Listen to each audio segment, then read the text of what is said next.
Hello and welcome to the pre-show Questing for Glory, Hope and Healing 2020. Other such I'm not sure how much more I can add on to the end of Questing for Glory before it gets absurd. My name is Bob the Ninja Goldfish, and I am going to be here as the host for this pre-show.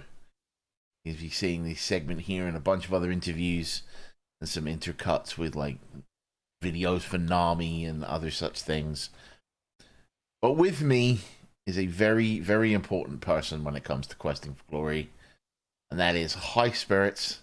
High Spirits, how you doing? I am wonderful today, Bob. How are you doing? I can see that between you and I over lockdown, we have taught the dwarves to mine too deep within the mines of Moria. There are now 9 dwarves, are what you're saying now? Yeah, we've joined our dwarven brethren. Yeah, I think I'm awesome, Bob, and I am excited to get this marathon going now. This is actually one of the shortest amount of times that we've had to put on this marathon because we didn't actually know what we were going to do. But yeah, this is Questing for Glory, Hope and Healing. This year we are supporting NAMI, the National Alliance on Mental Illness. Usually Questing for Glory is a marathon that we created back in 2017. The whole purpose was to just have RPG speed runs 6 months away from RPG limit break. This is kind of a nice middle gap, but also people could use it as a way to, prepare their RPG limit break runs for submissions coming up, or, just to get marathon experience. Because we never did anything for charity. It was all just free for all, throw whatever games we want in there and whatever runners that we could, showcase, and games that we could showcase, and especially things that people hadn't seen before. And that was always the idea behind Questing for Glory. But this year, things changed. It's been a tough year for everyone. And the original RPG limit break, unfortunately, couldn't happen. And it was some delay with that. They pushed back to October. And when they did that, we made our own Questing for Glory event in May. We called it Side Quest, a Questing for Glory tale, because we figured it's a 4-day weekend. So you're just going off on a little side quest, getting some extra loot, some extra experience and whatnot. And then we were going to be like, okay, that was our event for the year. So we didn't actually plan anything over the summer, but as it got to August and things were still not really like safe out there, we were approached by RPG Limit Break staff and asked, hey, are you going to run another Questing for Glory this year? And if so, do you think you could run it for charity? Because we're not going to be able to put an online or offline event together. And I discussed it with my staff, and after we talked about it, we're like, yeah, we'll do it for NAMI. And so far, we've been planning this thing in pretty much about 7 weeks time, along with but we've had a lot of help with the RPG Limit Break staff too. They have been partnering with us and working with us, and we are, hopefully we got everything working, and we're gonna have a great week ahead of us. Yep. And speaking of doing things in a short amount of time, the idea for this pre-show occurred like 3 or 4 days ago was the time of recording. So I will say this as we're going into this pre-show, please bear in mind that this has all been recorded over the internet. If there's any like lag foibles or someone has a bit of a microphone problem, please be understanding. We have done our best with the hand that we've been dealt. 2020 is the weirdest game of Jumanji ever. Feels like the dice are just never gonna to roll us all the way around the board, isn't it? Yeah, got to put the animals back in the board, man. Put the animals back in the board. Anyway, since I've got High Spirits here, and he's graciously agreed to talk to me. He doesn't usually do that when we're in public. I decided that we should probably talk about a few of the games on the schedule that we're actually excited to watch. When, not to say we're not excited for all of the games on the schedule. Of course. Because everything on the schedule is there for a reason, right? No, but we there are a only few sort of like like 6 of them. The rest are just filler. No, we obviously love everything. I mean, we could be here till doomsday talking about every game on the schedule, right? But We don't got that long of a pre-show. no, no. I'm gonna go first, just because it's the very first run of the marathon, and there is an interview with Glitchwitch coming up, and it's East 3, and I'm super hyped for it because I've hosted a bunch of other East games. I'm not hosting this one, but I've hosted a bunch of East games, other marathons, and I'm really excited to see what East is like on a speed run on a turbo graphics with really terrible voice acting. Yeah. That's the big thing with this one is it has some superbly terrible voice acting. And that's actually really exciting to look for. And you know, I'm gonna go a little bit further into the event, and I'm gonna throw out Dragon Ball Z: Legend of the Super Saiyan Jin. This is a Super Famicom game, a Japanese only game, but it is really, really broken. There's a lot of glitches, and it's so bad that the category's name is Radar Percent because they don't even actually finish the game, from what I know. It's impressive. It's impressive. Now the next one's kind of a little for me is Final Fantasy 15 by Kai's Little Monster. I'm not familiar with a lot of the changes that have happened in Final Fantasy 15 recently, but the reason I'm excited for this is because of my lack of knowledge about it, because I want to see how the run's changed from when we saw it at Limit Break a couple of years ago. Yeah. So I'm excited to see the evolution of the run, if that makes any sense. Like, oh yeah, I don't know. Did they do ring percent or no ring it? Because I genuinely couldn't tell you. Unfortunately. Okay. It was. But yeah, this might be that was back like 4 hospital stays ago. That was like 4 2020s ago. Yeah. But yeah, there's definitely been some changes. So, but yeah, and Kios is a really good runner and really entertaining. So that's going to be a fun watch. I'm going to bring up another Japanese only game that we never got in the West, and that's Fire Emblem 5 Thracia 776. This game is heavily manipulated like most of the other Fire Emblems, and we do have another Fire Emblem game on the schedule, one that's very recent and more known with 3 houses. But this game is a very classic, old school Super Famicom Fire Emblem. It's heavily manipulated, but it's definitely something most people have not had a chance to see yet, and I'm sure you will enjoy, especially the commentary going on with that run. And I would be remiss. Me would be remiss if I didn't say I wasn't super looking forward to Crystal Chronicles. I'm gonna say Crystal Chronicles, mainly because Palmer has been building this run up as the best run in history for months now. So it's time to see if he can deliver on the hype. Well, he might. I don't know if the game will, but he might. That's fair. Yeah, Bob had to say it. Okay, that's fair. Bob is saying what we're all thinking but afraid to say. Okay? That's fair. Look, someone's got to give Palmer props for pushing this game. Like, I mean, his submission like comments and stuff are glorious, especially if you saw them at Limit Break. You know, like his submission alone is. I've got a soft spot for Crystal Chronicles as a game. Like, it's not necessarily the best game, but I've got a soft spot for it as a pleasure. Yeah. And the fact that Palmer's running it. Yeah, Palmer will do great. He's very entertaining. And he will, even if the run isn't up to it, he will make sure the run is up to it. Me, I'm going to go a little bit more traditional. I'm going to go to Final Fantasy on the Game Boy Advance.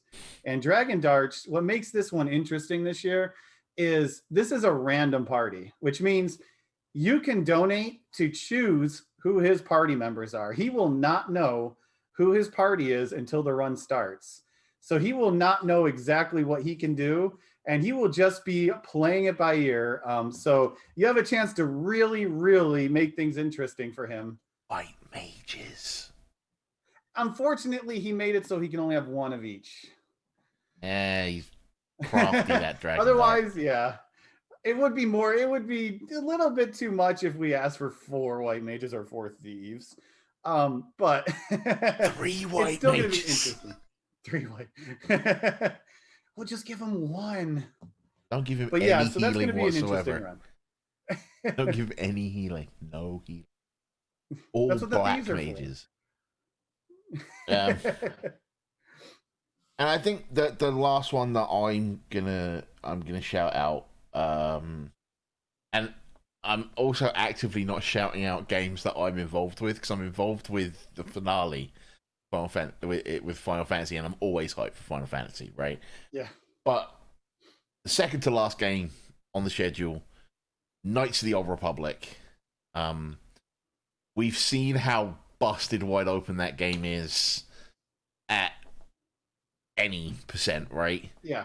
And now we're gonna get to see how busted it is in all quests, which is it's trying to just do everything, but with the game completely broken. Yeah, this should be an experience. And Range is a very talented and energetic commentary runner too. Yeah, Range is gonna really do his best on this one. So yeah, he will knock that one out of the park. I think it's a really good setup penultimate run. I'm gonna also throw out there Nier Automata. That one's gonna take place Friday nights. No, Saturday night. Get my days mixed up here. And it's a 3-way race featuring 3 of pretty much the best runners in the community. They're going to do their normal any percent route, which is just, the first story. And I'm just excited to see these 3 because that game is very glitchy. It's very technical. And there is a lot of opportunities for things to go wrong. But with the 3, I would say 3 of the best runners in the community, I think they're going to completely blow us away with what they show. Yeah, it's going to be a hell of a race. And I do have one more I want to talk about. You can keep going, mate. You're way Just more knowledgeable about Let's these runs. Let's do everything now. You're a lot more knowledgeable about these runs than I am. I'm not going to lie to you. Well, yeah, I had to watch all the videos and almost like you're a part of the submission committee. Yeah. But yeah, so the last one I definitely want to throw out is Final Fantasy VI, the finale. Yeah. And we have a lot of things in store for that. And I think we're going to have a lot of fun with it. And just, whatever you see is not what you might actually be seeing right now. And Dine is someone who has been just completely just destroying the game. Like his times now are getting lower and lower and lower. And like I had a joke with him because he put the estimate at 5 hours and 40 minutes for any percent glitchless. And I accidentally wrote down 100% glitchless. And he's like, there's no way I can do that. And his time now is like 20 minutes off of that. It's like the low 6 hours. So I'm like, you really are trying to push that, aren't you? But yeah, so I think it's going to be a great finale. And you might even get to see Bob there a little bit too, or at least hear Bob a little bit there too. Yeah. Fingers crossed that I show up at least. Someone's got to drag him out of his room and get him over here. Yeah. Turn on the computer. But yeah, like, we're not trying to downplay any other game. Like, obviously we're excited. We, as being the lead organizer and the creator of this event, I've had I went through every single game, and spent all the time on it. And these are the games we chose. These are what we want to represent our marathon for Nami this year. And we're excited to see if we can do well for our first charity event. Yeah, and speaking of the charity, we're to be raising money on behalf of Nami, National Alliance on Mental Illness.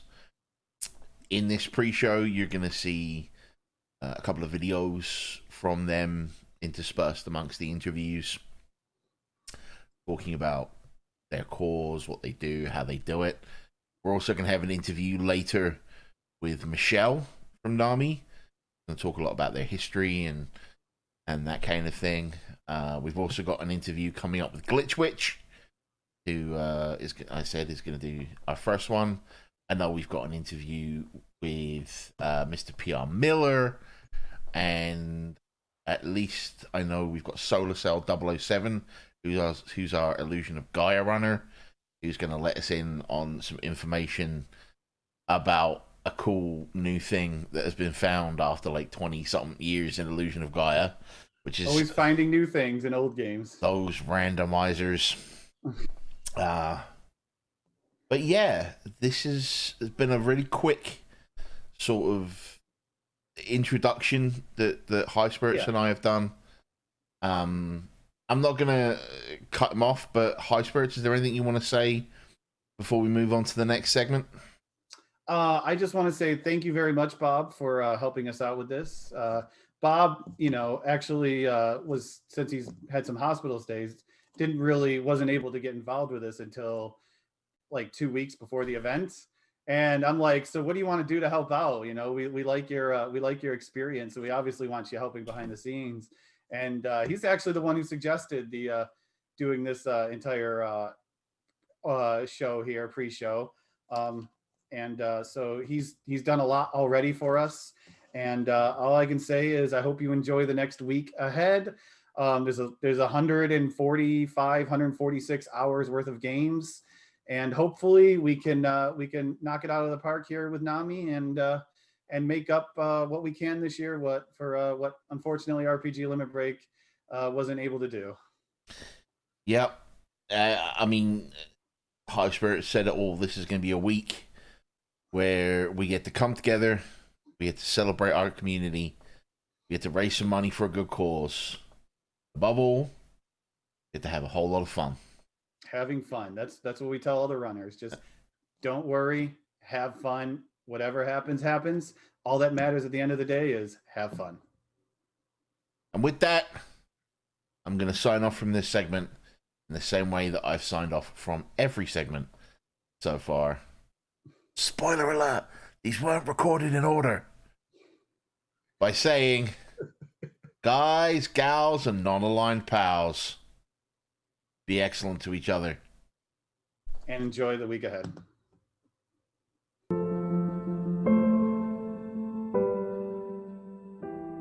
You have two students. One student, she's just bubbly and happy.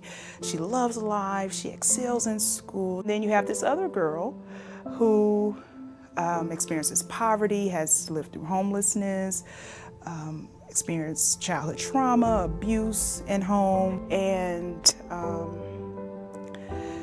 those two lives had to merge. I was hospitalized in 2014, diagnosed with bipolar disorder. Things were rocky after my hospitalization. I realized that I need some type of support group, recovery group. My first experience with Nami was a convention. I went to different sessions, peer-to-peer, the different in our own voice. There's so many places where you can put yourself, but take time with yourself. After the convention, I started volunteering at the helpline. Just the feeling I would get going into my shift. I was just happy, happy to help, happy to be a support, happy to hear people's stories. This organization is amazing. Here I am from small town Mississippi, and I'm advocating on Capitol Hill. Nami has helped me do that. It's bigger than yourself.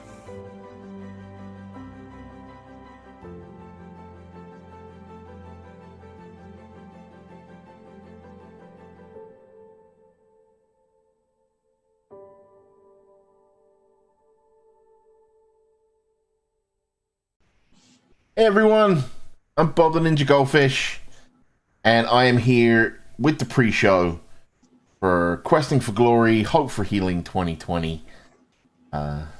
Please go ahead, share the hashtag QFGHH on the old Twitter machines and then their social medias. I'm far too old to be talking about social media like a hip youngster. But I'm here with Glitchwitch. How you doing? I'm doing wonderful. How are you, Bob? I'm about as well as can be expected given Jess's outside world. Oh, that's If you can, like, it's 2020. Let's be honest. Yeah, that's a loaded question of how are you? Yeah, I've survived this level of Jumanji. So you're going to be the first run of the marathon, right? You're going to be running East 3, if I remember rightly. That would be absolutely correct. He The says- Wanderers from East. Fervently checking his notes. So before we get into East specifically, let's talk a little bit about you and your history with speedrunning and how you got into the scene and that kind of thing. So, what is your story? My story is, I feel like it goes in and out of things. Like I used to watch GDQs a long time ago and kind of like look at speedruns like, oh, that's a really cool event. And then I eventually realized, okay, GDQ is right next to another event I used to go to that happened literally the weekend beforehand. So eventually I'm just like, you know what? I'm going to go to GDQ one year. And like, I eventually made it there in 2017. And then basically spent all of that GDQ watching runs in the audience because I didn't know anybody. I just wasn't in the community yet. And while I was in the audience, and you can, if you're really astute and really want to go look for this, you can find me playing on my 3DS. And that was kind of more like my first foray into speedrunning with, Mighty Gunvolt, which is this little cheap Mega Man clone.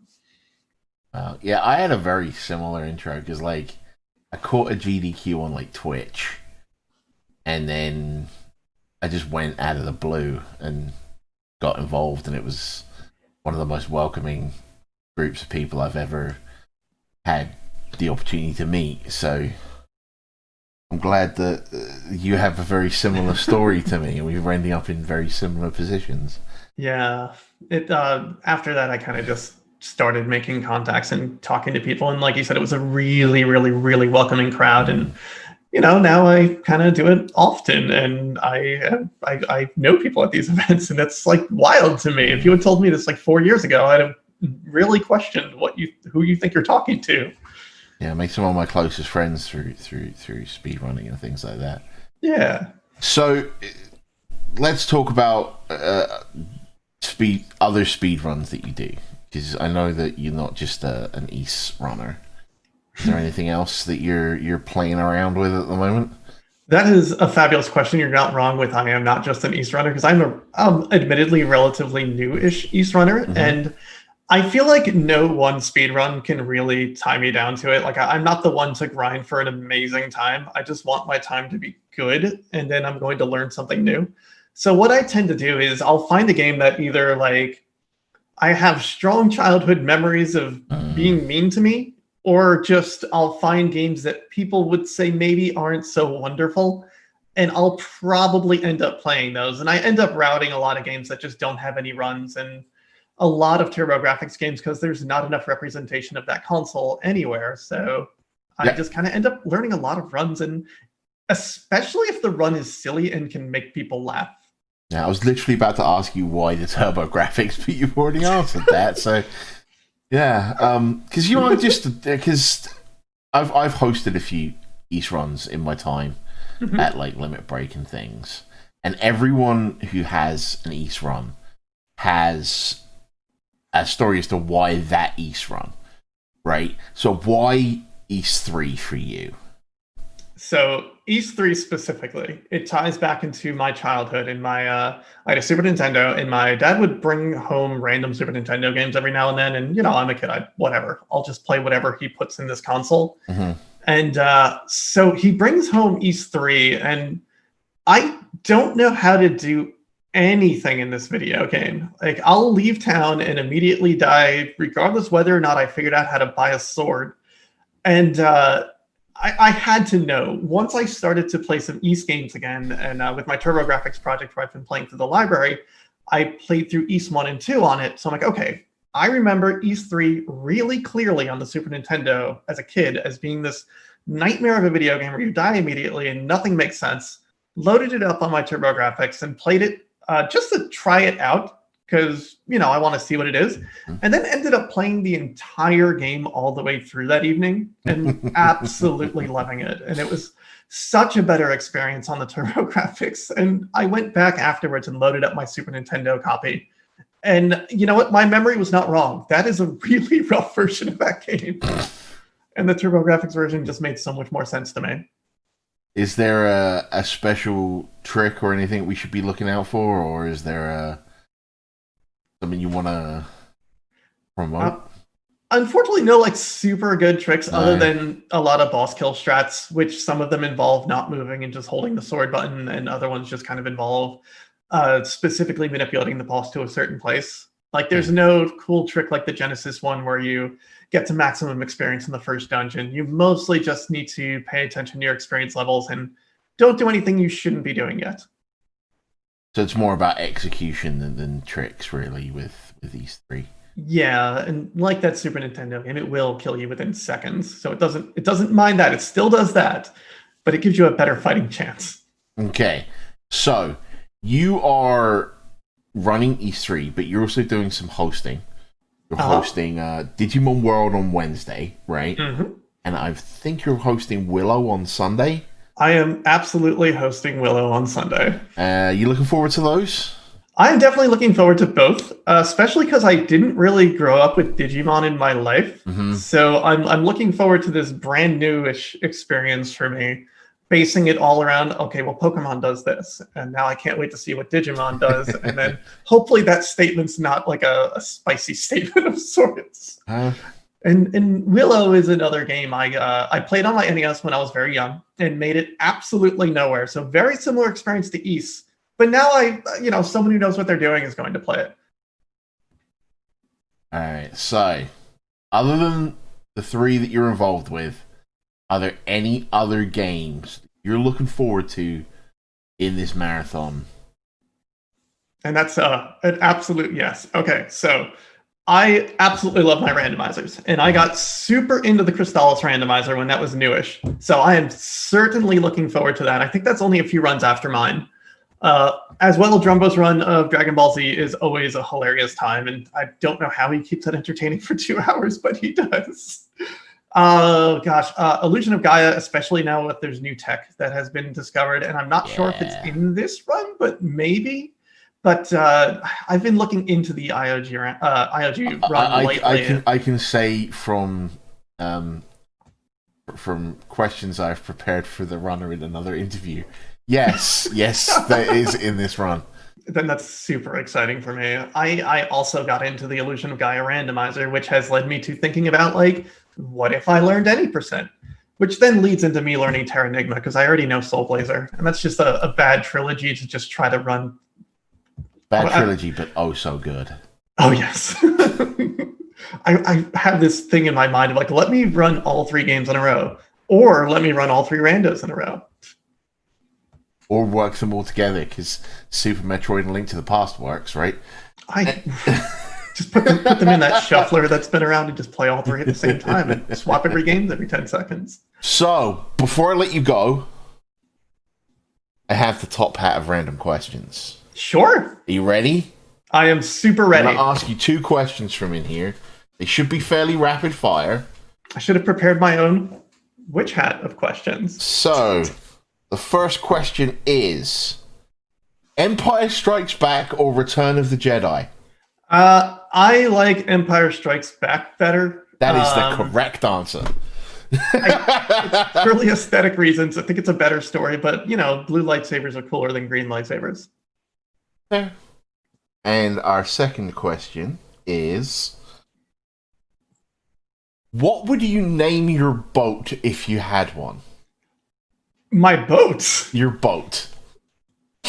Oh, wow. That's, you said random questions. Now I suddenly don't know. That's a tough one. Let me just look at this nail polish container. This says Digiteal, the nail polish, so it is now the SS Digiteal. Ah, well, that was a really rapid interview. I would love to chat with you more, but got to get on with the rest of the pre-show. Unfortunately, there's a whole pre-show going on. Yeah, there's like a thing. What have I gotten myself in for? Anyway, thank you to Glitchwitch. Please stick around. Check out the run right at the beginning of the marathon. It's going to be absolutely fantastic. Any last words from you, Glitchwitch? I guess enjoy the marathon, and thank you so much for having me. And as I'm doing at the end of every segment, I'm going to say, guys, gals, and non-aligned pals, be excellent to each other.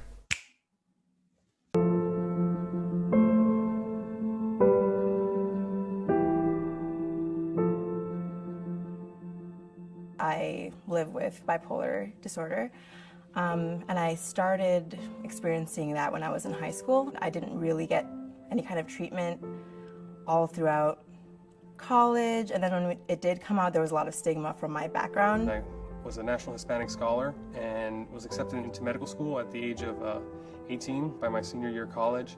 I was eating out of trash cans, smoking cigarette butts off the ground. The need to feel a sense of social belonging and cohesiveness is immense and sometimes overwhelming. I got involved with NAMI kind of wanting to share my own story. I found as I started to go through a treatment and group therapy that sharing this part of my life was really helpful for me. I had just thought about it in selfish terms, like myself. I wasn't thinking that there are all these families out there who are, motivated, having that level, that awareness that you have a community. It's all people that care about the same things and who are living with those same things. We're not just talking about it from this theoretical perspective. Living in recovery from a mental health episode or substance abuse diagnosis is very difficult and challenging, but you can still live a happy, better life. NAMI is a community of people that get it. You can openly share your stories, you can openly face it, and people will accept you and people will get you and they won't judge you.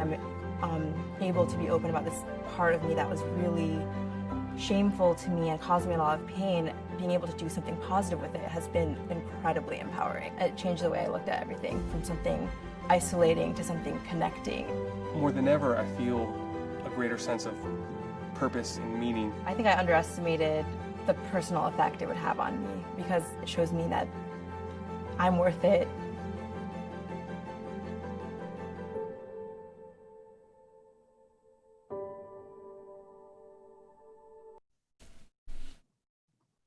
Hey everyone, I'm back once again.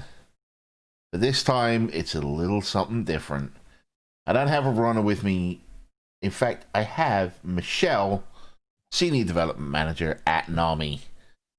Because as you've probably told from the videos you've been interspersing amongst the interviews, Questing for Glory, Hope and Healing is raising money for the National Alliance on Mental Illness.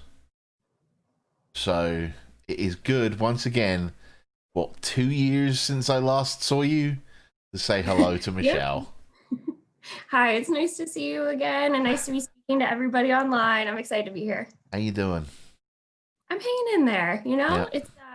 It's a tough year for sure. I should just really stop asking that question because everyone's like, well, it's 2020. Exactly. I feel like I can just kind of shrug and say same as everyone.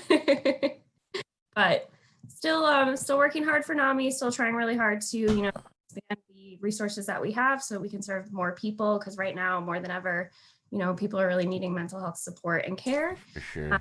And so we really need to, expand the offerings that we do already have to make sure that we're reaching, more people, because, the effects from this are probably going to last for years to come. So we want to make sure we're really set up and prepared to, continue to support people as things go on. Cool. Now, for those of us that haven't tuned in to a marathon befitting NAMI before, what is NAMI? I know it's an acronym, but... Yes, so NAMI stands for the National Alliance on Mental Illness. We've been around for about 40 years. Actually, this is our 40th year. We were actually founded nearly as old as me. we were founded by a small group of parents in Wisconsin, actually, who they were advocating at the local level for their children who were living with serious mental illness like schizophrenia. And they realized that there really was no sort of concerted effort or larger group to unify under that was doing advocacy for individuals and families affected by mental illness. So they opened our first national office in 1980, just right outside of DC. And since then, we've grown considerably. So we have now 48 state offices across the country and more than 650 local affiliates. They all work on, a variety of different programs, advocacy, and community-based support and things like that. So our general sort of mission, obviously, is to empower individuals and families affected by mental illness to build better lives and to support and educate individuals and families affected by mental illness. We focus our work in 3 key areas. So that's education and support, awareness, and advocacy. For education and support, we do primarily 2 things. We have education and support programs that are delivered by those affiliates I just mentioned across the country. They range from multi-week classes to seminars, presentations, and family support and peer support groups, some of which are now being offered online, obviously due to the pandemic. And then we also have an information and referrals helpline that's available Monday through Friday from 10 to 6 for free, where people can just call and get support and information about mental health conditions.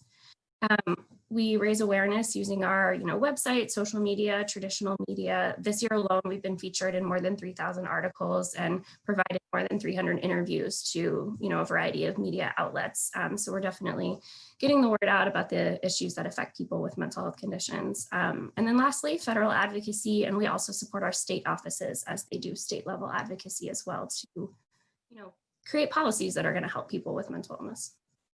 Well, that one answer just made me cross out about 16 of my questions. So, you've talked a bit about the basis of how Nami operates with the 3 branches. What are the sort of spearheads, the current spearheads, the programs and initiatives that you're running, the focus on at the moment? Sure, absolutely. So definitely, I would say right now our helpline has been incredibly important. We've made a lot of investments this year. They've seen a 65% increase in volume compared to last year. And last year, for example, the 4th most common reason that people were calling us was for information about anxiety. And this year, it's been the 1st consistently. So we're really seeing more individuals calling the helpline for support for themselves, dealing with anxiety and depression, primarily, we assume, due to the pandemic. And we really haven't seen that volume drop off throughout the year. So definitely, shoring up our helpline and making sure that we're able to, make those investments so that we have enough volunteer staff to serve everyone who's calling us. Because the helpline really is just a great way to connect with NAMI and get more information about what you need.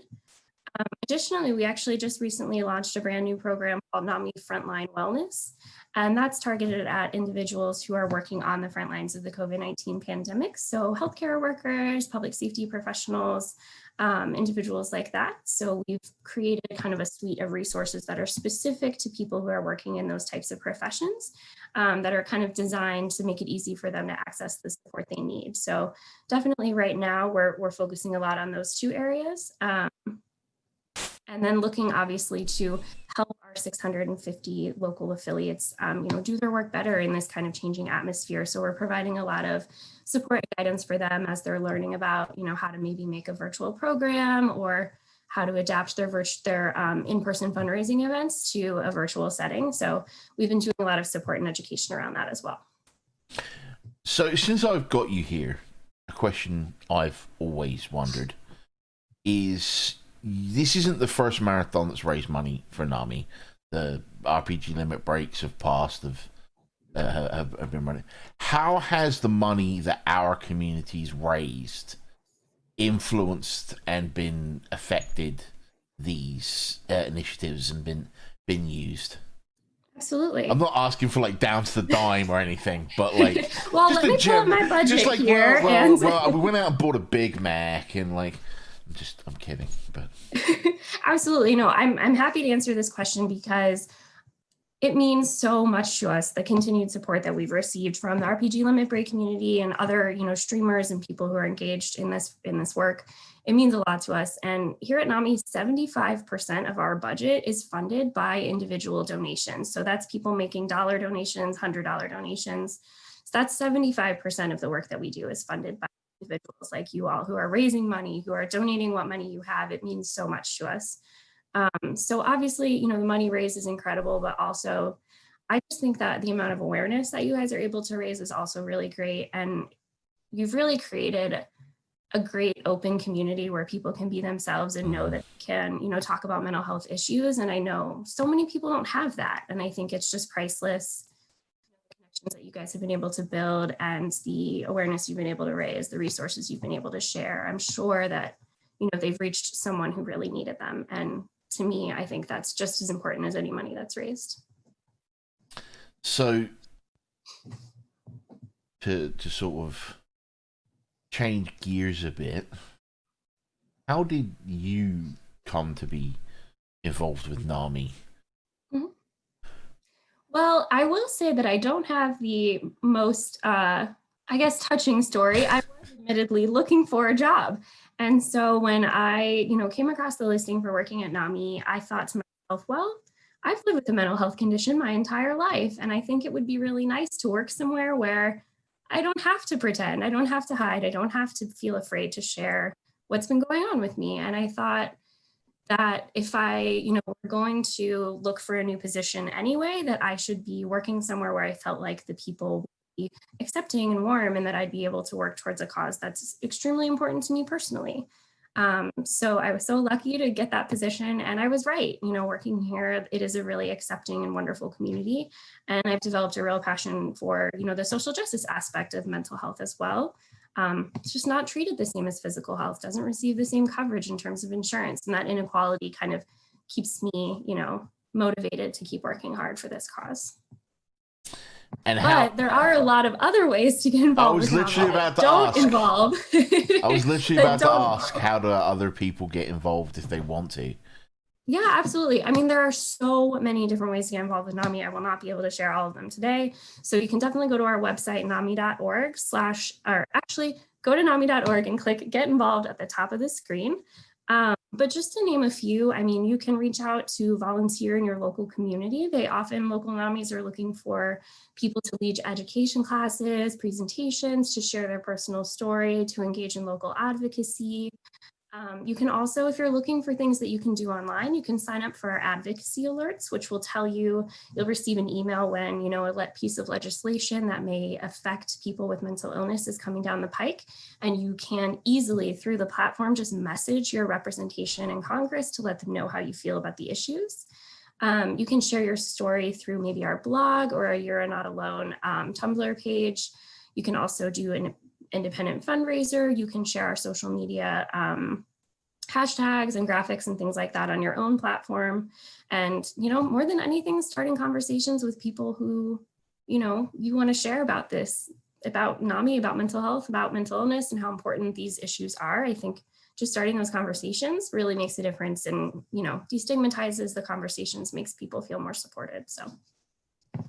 And you mentioned there, like, how to reach out. Now, one of the things that we've done at Limit Breaks in the past is the finale, where we all get to talk about our own struggles. Mm-hmm. And we've been fairly open with it. I've been fairly open about my own. I knew what to do when I needed help. Mm-hmm. For those people out there that don't, what can they do to reach out to NAMI for help? Absolutely. Well, you can definitely go to nami.org for easy resources if you're just looking for more information that you can, read and link to. However, if you're looking for a bit more support, I would definitely encourage anyone to call our helpline. Again, it's available from 10 to 6 Monday through Friday. That is Eastern time. And then you can also email them at info@nami.org, and they reply within 24 to 48 hours with a list of resources or advice to kind of point you in the right direction for the particular concern that you may have. If it is more of a crisis situation, then I would recommend either texting NAMI to 741-741, which is the crisis text line. They will reply right away with a supportive person that can advise you via text. And then additionally, if it is a true, a mental health crisis, you can also call the National Suicide Prevention Lifeline. You can call that for yourself or for a friend or family member that you might be concerned about. And that's at 1-800-273-8255. And I know that we've talked about like text lines and things like that, but is there anything people can be doing on like social media, hashtags, that kind of thing? Yeah, absolutely. So this year, our campaign is You Are Not Alone.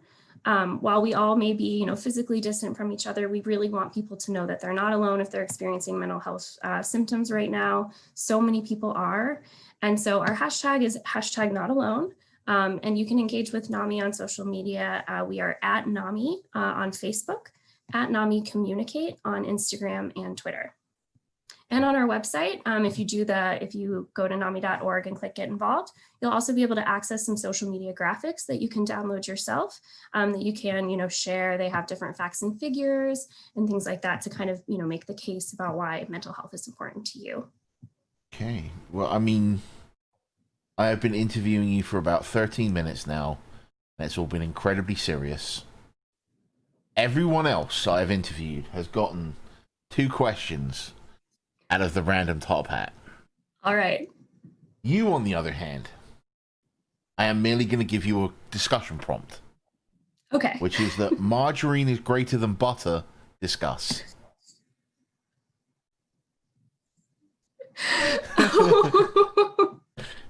I regret sharing my opinion with you now. Okay, margarine is terrible. The argument for margarine is that margarine is somehow healthier because it doesn't have the same saturated fat that butter has. Margarine has a bunch of ingredients. Butter has 1 ingredient, maybe 2 if it has salt in it. So I just believe you want to limit the amount of processing. And I think the butter is far healthier and obviously more delicious than margarine. For a little bit of context for the audience, when we were setting this up, Michelle was like, "Oh, you can ask me whatever you like, but if anything gets too boring, I do have some hot takes on margarine." And I was like, "Wow." No, you said you might start a conversation about toast, and I said that I could contribute to the conversation. Maybe. Who knows at this point? So, I know that you're not a speedrunner, right? And I know that I told you I was going to ask the question. Are there any games you're looking forward to that aren't Yoshi's Island? I was going to say you caught me. I actually did not look at the list of games because if I'm being honest, I doubted that I would have known many of them, but I did share with Bob my love of Yoshi's Island that I still play to this day whenever I'm, maybe staying home sick or something like that. It just, it feels very good to revisit that from my childhood, and I am very, very good at it. Not as good as anyone who would be running it, but I'm quite good. All right. Well, Michelle, thank you so much for your time. Thank you for having me. It's a pleasure every year to get to work with you all. It means so much to us. It means a lot to you and it means a lot to us. I mean, we won't be doing it otherwise. Like, Nami is a cause that is near and dear to our hearts for many, many people. And I can, speaking at least for myself, has only gotten more so since I've been involved with these various marathons. That being said, any final words? Wrap up? Sign off? I just want to thank everybody so much and wish everybody luck on their runs. And that being said, remember, this is Questing for Glory, Hope and Healing 2020. Use the hashtag QFGHH, and as Michelle was saying, hashtag not alone in your social media tweets and other such shenanigans. And I will sign off, as I have with every single one of these interviews, by saying, guys, gals, and non-aligned pals, be excellent to each other. Hello, my name is Dan Gillison, and I am the CEO of NAMI, the National Alliance on Mental Illness. As the nation's largest grassroots mental health organization, NAMI is acutely aware of the additional challenges our communities face with the spread of coronavirus or COVID-19. Individuals with mental health conditions, caregivers, and loved ones are all grappling with the news. And we've heard from many people on NAMI's helpline about their unique needs and concerns.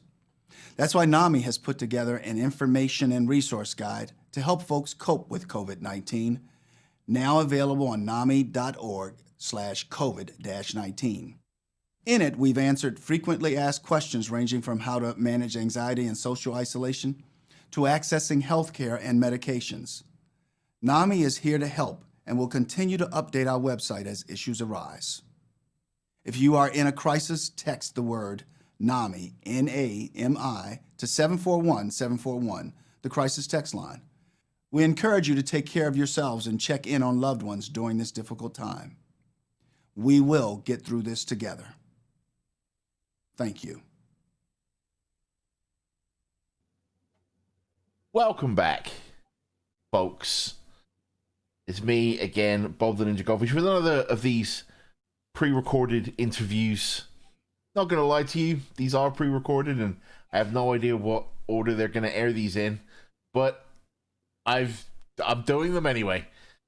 And I'm here with another of our awesome runners, Solar Cell 007. How you doing, bud? How you doing, Bob? Thank you so much for having me here today. It's my pleasure, man. It's my pleasure. You're a new face to me. We've never met before, and I'm super excited to get to know you a little bit, and sort of, and I'm really excited to see you do your Illusion of Gaia run on Friday. Yeah, Friday. He says, quickly checking his notes. But yeah, so we've not really met, so pardon the indulgence with how did you get into like speedrunning and stuff? So when I was younger, there were a couple games that I just like to play very fast before I even knew speedrunning was a thing, and I don't really remember how I happened upon it, but I at some point saw Speed Demos Archive, which had a link to a page that just displayed a few runners that were signed up for that website that played games that I had played before.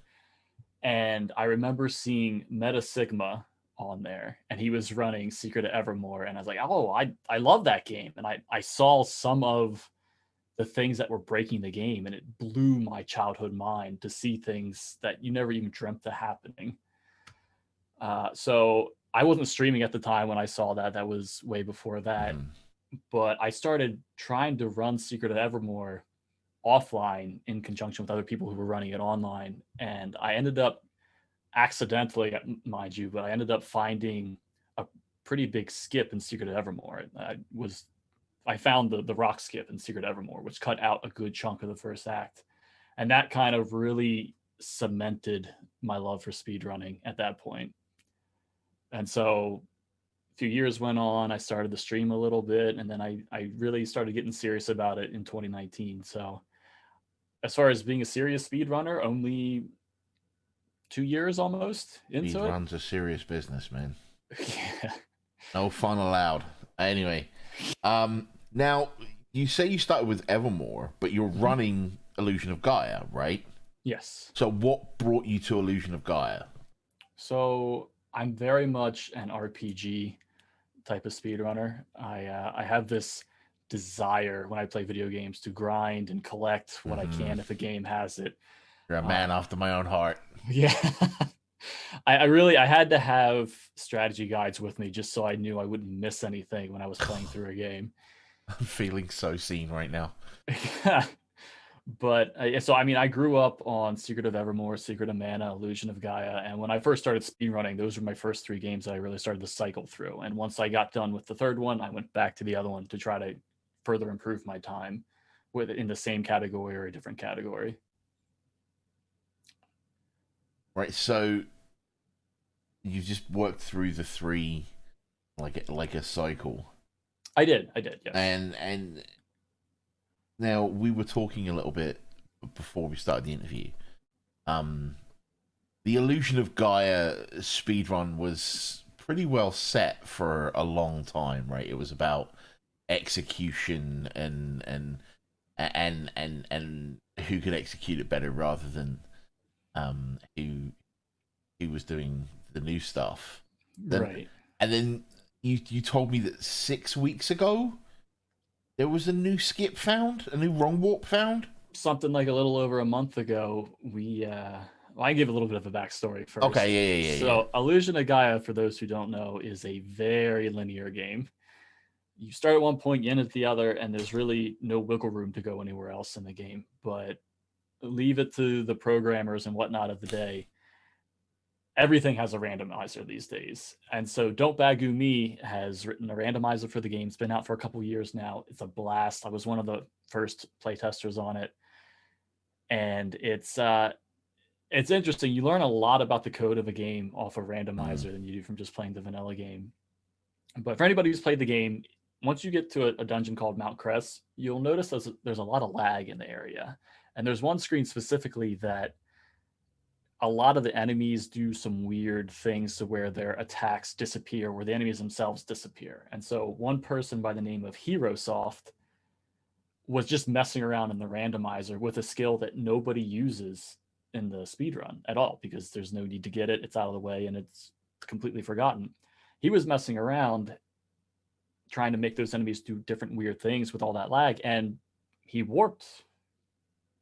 And I don't really know where he went, but it was just something he let us know, and boom. After a few weeks of testing out, we had myself and a speedrunner by the name of Mr. Freet. We were really going into the nitty gritty, and Mr. Freet, bless his heart, he was really in the lab working on the different setups for the warp, because at first there was like a slow warp, if you want to call it, to where there was a minute and 10 long slow fade out from the screen, and then you just happen upon wherever you warped, and it was agonizing to wait that entire time. But currently we're on a fast warp cycle, and we learned that this warp is location dependent and frame dependent. So in essence, it is a frame perfect trick, but with the lag on that screen, you actually have time to react, especially if you're using pause buffers when you need to activate aura barrier to get you sent to wherever you want to go. And so for Illusion of Gaia, who for all this time has only had 2 categories, we're now up to 6 that I'm going to be really getting into after the marathon's over, because there's a lot of people excited, and it's bringing a lot of growth to the Illusion of Gaia community, which I'm very thankful for. And it was the first new skip in how long? I mean, the game's been out for almost 27 years, and there hasn't been like a game-breaking wrong warp or anything. There's been tiny sequence breaks that only break you out through parts of a dungeon, but nothing like this. So with the wrong warp, you can go anywhere in the game. Every screen has its own map transition number. So you can go to the final boss fight. You can go to the end credits. You can go to the start screen before you even play the game. It's amazing. And are we going to see this warp in your run? That is up to the generous viewers of the marathon. So initially, I had submitted the Questing for Glory before this warp was even found, and so the incentive, I'll be running any percent, which is not any percent anymore. It's any percent no wrong warp. With the incentive to run what used to be called 100% is now called all bosses no wrong warp. But there's also an extra incentive at the end to kind of showcase the warp. Right. Okay. Just as an aside. Awesome. Yeah. I'm super looking forward to this. You've absolutely tantalized me with this. I'm really looking forward to seeing what you've got in store. Yeah, it's pretty amazing. Now, I've asked everyone else, and I will ask you: are there any other runs other than your own that you're looking forward to seeing? Back to Speed Demos Archive, another name that I didn't know back then, but I'm very familiar with now, Puexel. The man, the myth, the legend. Am I right? Yeah, right. I'm looking forward to his Chrono Trigger run. There was just a small stint where I ran Chrono Trigger, 100% glitchless. I know he's going to be showing some of that during the marathon. But yeah, definitely I'll be checking that run out for sure. Awesome. Now, before we get on to the random hat of randomness, Okay. It wouldn't be me if I didn't ask the question. You got 007 in your name. Who's your favorite James Bond? I don't want to break your heart Uh-huh. by saying that I haven't watched all of the Bond films. This interview's over. But I will say, just off of the actor, Mhm. I got to go with Sean Connery. Yeah, I mean, that's the classic, right? I'm not going to tell you you're wrong. Like, it's like favorite ice cream, right? Everyone's got, I mean, other than like, I don't know, blood flavor, it might be. May I ask you yours? Pierce Brosnan. Okay. Pierce Brosnan. Mhm. Connery had the look. Roger Moore had the voice, and I think Brosnan put them both together. Maybe not the best movies, but he was definitely the best Bond. Anyway, let's get to the random question hat. Let's do this thing. All right. So, if you've not seen the other interviews, I wrote down a bunch of questions and just put them in here, and I'm gonna pick them at random, and I'm just gonna ask two. Oh, Okay. First, let's do this. let's see here. What is your favorite song? Favorite song? Or piece of music, I guess. I would probably have to say the Scorpion Still Loving You. More of a Rock You Like a Hurricane guy, but I like a good ballad, kind of like a rock ballad kind of thing. Sister sure. Christian, not a bad one. Mm-hmm. Okay. Oh, hey, here we go. What is the worst purchase you've ever made? The worst purchase I've ever made. Okay. That's an easy one. My best friend who moved to the other side of the country, when he moved, he had an infant with him. They just had, and I wanted to get the child a gift and ship it to him. Mm-hmm. And we're both big Star Wars buffs. Gotta love it. And Mandalorian had just come out. So what am I going to try to get him? A Baby Yoda plushie. Mm-hmm. And this was around the time of Christmas, and everybody's trying to sell Baby Yoda plushies, but nothing's actually official. Yeah. But I thought I found something pretty good looking. And so I ordered a Baby Yoda plushie. It didn't come for months. And I tell you what, I have never been more disappointed in my life. He's got the prop to hand. Than I was with this. Well, Solar Cell, thank you so much for joining me. Thank you for having me. Do you have any last words that you want to say?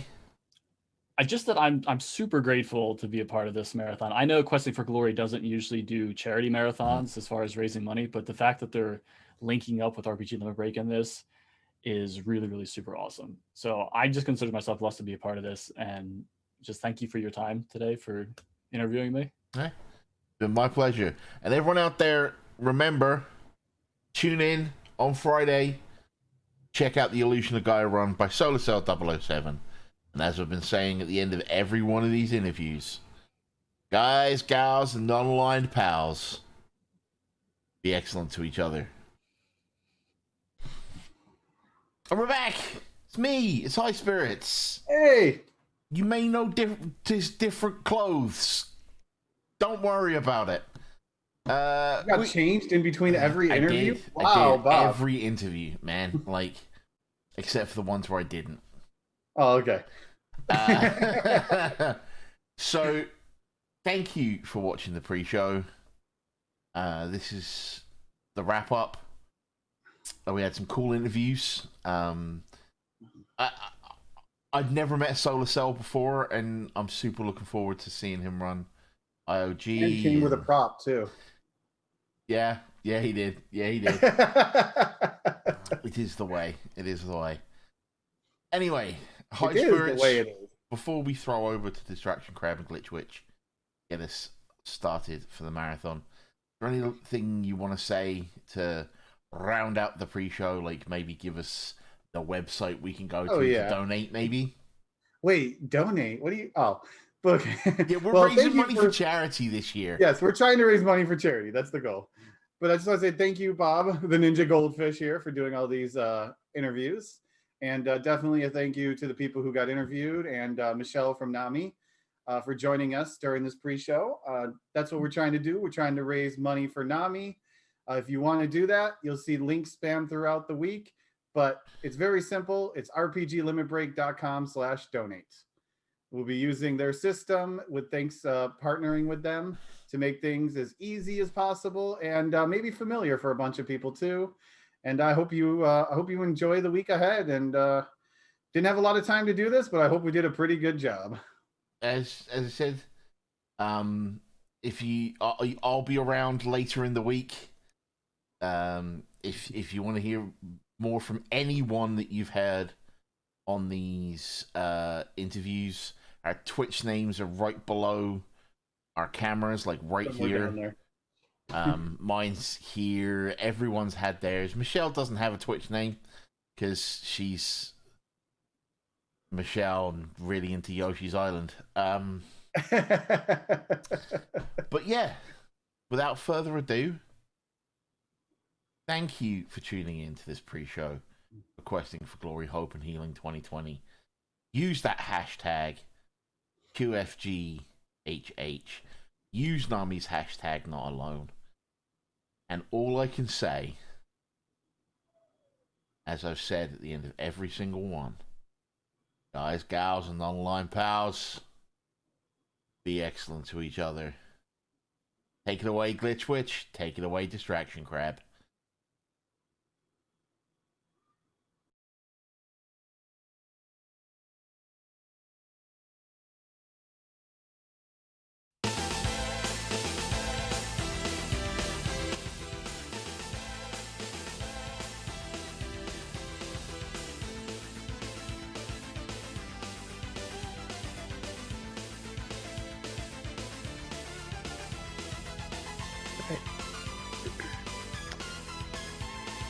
Welcome everyone to Questing for Glory, Hope and Healing, supporting Nami for this week.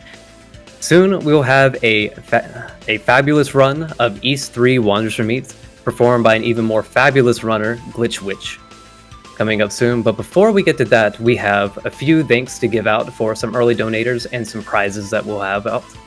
First of all, we have a nice donation by Pili, wishing good luck to all the runners. Thank you very much, Pili. Very much appreciated for all the good luck. Another donation by Rice89. Say they've been looking forward to this all week. And we're looking forward to bringing you many good runs. Now, if you're interested in donating, we have a donation command for anyone interested in. And now we're going to look at some of the prizes that you can get. And if you wish to look at them, you can use the !prize command to see what they are. Now, the prizes we have to give out are actually quite varied and actually really cool. So the first one we have is official World of Final Fantasy Barts and Gilgamesh charms, done by Kinda Nerdy Housewife, that you can find on Twitter and Instagram. We also have a Chrono Trigger vinyl, which is designed by Galactic Kyle on Twitter and Instagram, and is also known as Orda Arcade on Twitch.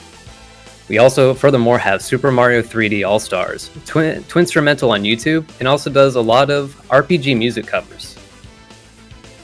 Next up, we have Valvatore's plush, Emo plushes, Metal Dark Blue slime plushes, and Eevee Zooms,